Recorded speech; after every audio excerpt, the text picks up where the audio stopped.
A question here for you, DA, from Chris McKee at KRQE News 13. Going back to the decrease in felony litigation initiated in 2020. Is the decrease because just less crime happening in the county, or is there another reason like work from home efforts and changes in court availability or grand jury efforts make it harder to file the litigation? No, it's a great question from Chris. The short answer is it has to do with the complete elimination of the grand jury. And again, and I want to make this clear, I support the cancellation of the grand jury during the COVID pandemic. I don't disagree with that at all. But what it does is it paints a pretty stark picture for what a community and what a justice system looks like when you eliminate the grand jury, because every felony case now must be initiated by a preliminary hearing. Those preliminary hearings are full evidentiary hearings. What that means is that no essential witness can be unavailable. A victim can't be unavailable, an eyewitness can't be unavailable, a police officer can't be unavailable, and shockingly, if a defendant makes himself unavailable, which you can imagine they have a little bit of an incentive to make themselves unavailable, I can't start my case. And that is purely a function of the rules for preliminary hearings. We have submitted proposed changes to the preliminary hearing, which would bring them into alignment, for example, with federal practice. The Supreme Court has not responded in any way, has not taken up that rule change. As far as I know, hasn't even referred the rule change to the rule committee. And that's, within the power and discretion of the Supreme Court. What I will say is that if we don't have a rule change in prelims, when we're on the other side of the pandemic and receiving vaccinations and hopefully getting the world back to some sense of normal, we have to restore the grand jury. There aren't enough police officers, there aren't enough prosecutors, and guess what? There aren't enough judges to actually feed this volume of cases into that system and actually get back to the number of felony cases that we need to start. So it's going to be something that either is resolved by a rule change or the restoration of the grand jury once the pandemic is done. And I assume that fear of COVID is a legitimate reason for a witness to miss a hearing. I assume you hear that all the time. Well, what we've seen, now we're doing remote hearings. So we don't even do in-person preliminary hearings. So we've actually had, I think, what's interesting is COVID has provided an opportunity for us to kind of explore how different things might work under different circumstances. We have, I think, a lower rate of police officers and victims who are unable to attend because they don't have to physically come to court. The problem is, if we have defendants not showing up, it doesn't really matter that, if we can't proceed with a preliminary hearing because the defendant has not bothered to show up, hasn't been detained, then we're just stuck. And what that really means is the evidence goes stale, eyewitnesses move away, police officers change agencies. And so we wait until that defendant gets picked up on a bench warrant, because that's what happens. They fail to show up for a preliminary hearing, even a remote preliminary hearing. A bench warrant is issued. There is no comprehensive system to go and sweep up defendants who fail to show up for court. Our police agencies are too small. We don't have the manpower. So what usually happens is we wait for this person to get pulled over in a traffic stop, and that officer in that reactive moment says, "Oh, you have a warrant out for your arrest." Then we put him back into custody. Then we try to launch the case again. But until that happens, we're kind of stuck. Okay. Thus fewer initiations this year. Yeah. Terry Cole, I think you have a question. I do. Thank you, Kyle. So DA Torrez, as we all do our jobs day in, day out, there are things that just keep us up at night. What's yours? I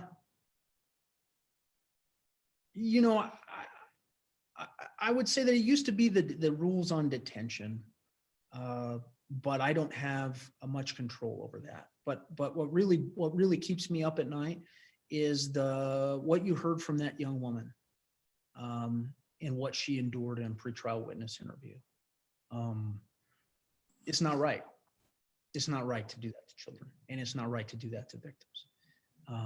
And so when I go home at night, I'm trying to just sort of let go of the day and I'm hanging out with my kids, I can't help but think about what it would do to me and what it would mean to me to have one of my children or somebody that I love in my family or a friend to have to go through that. And to know that it isn't part of the justice, it isn't something that is a natural or normal part of the justice system anywhere in the country. And we have the power to fix it. The question is, do we have the political will to fix it? So that's what keeps me up at night.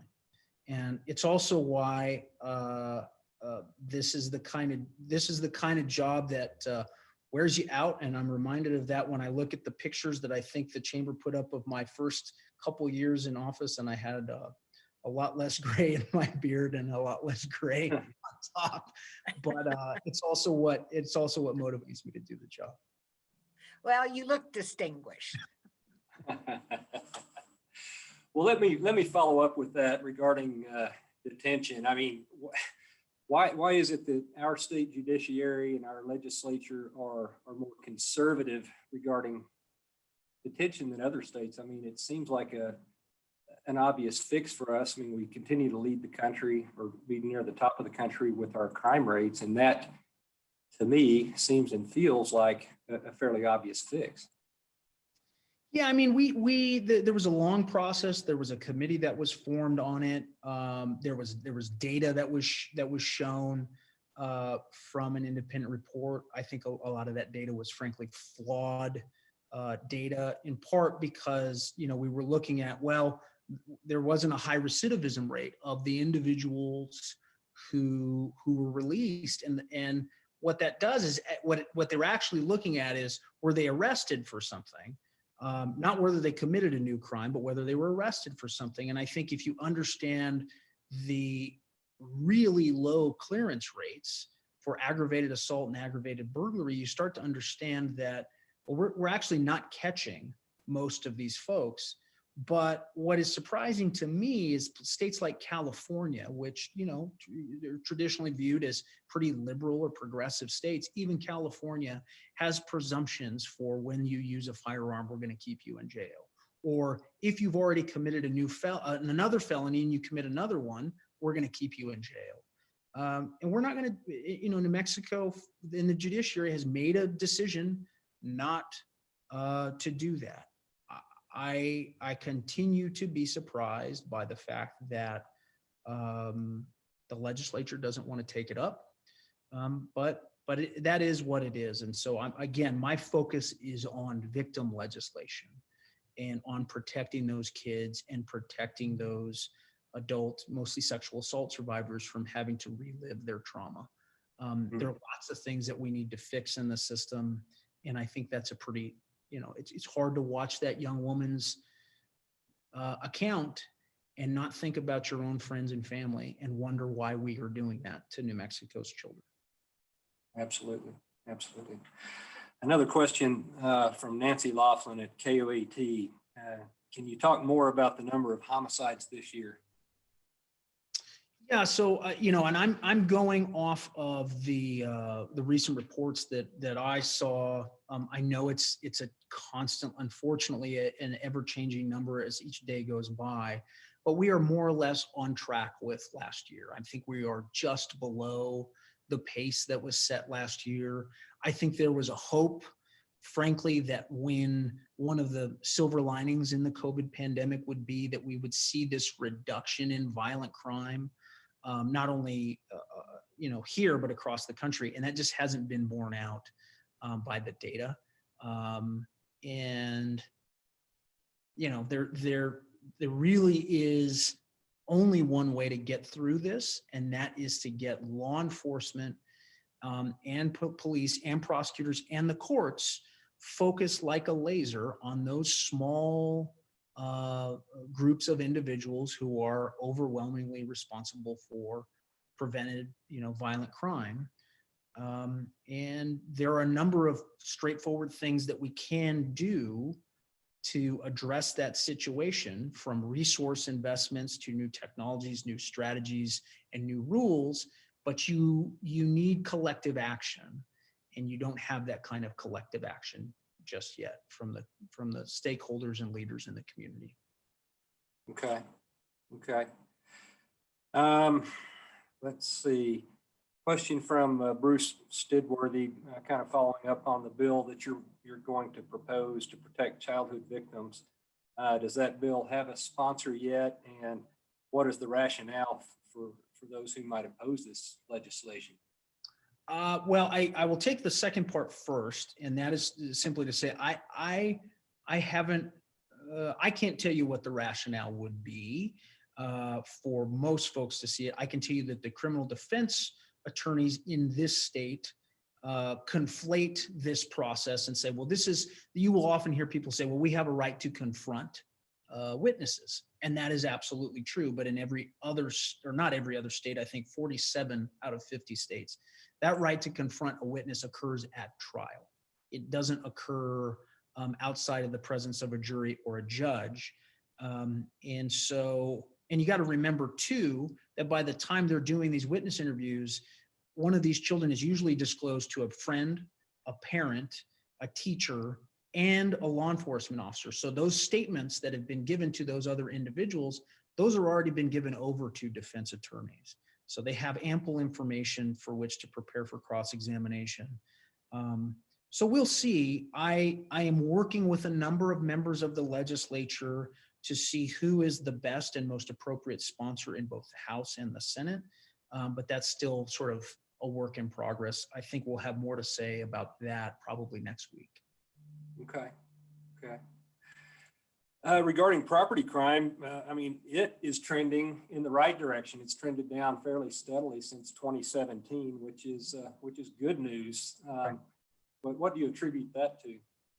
Well, I think property crime is it's a much easier nut to crack in terms of your strategic approach. So take for example motor vehicle theft. You can flood a part of the community or coordinate different sort of traffic rotations and just run license plates and check for stolen cars and do those sorts of things. It's a very it relies on manpower, and then once you've identified a greater number of these individuals, we've worked with our law enforcement partners to start to strengthen the cases once they come over, and then sort of to ratchet up those repeat offenders. Violent crime is a much more difficult thing because that you're not fishing for a big group of individuals who are pretty easy to identify. This is more a needle in a haystack. We know where the needles are. We know where the haystack is. We just have to get people oriented and focused in the right direction. And that's what we're doing now increasingly with folks. But it's going to take a lot more concentrated effort and frankly, more investigative and specialized units in our police departments to tackle that head on. Okay. Well, DA Torrez, thank you. There are several more questions, but I'm going to cut that off just because we've got some time constraints. But really, really appreciate your time this morning.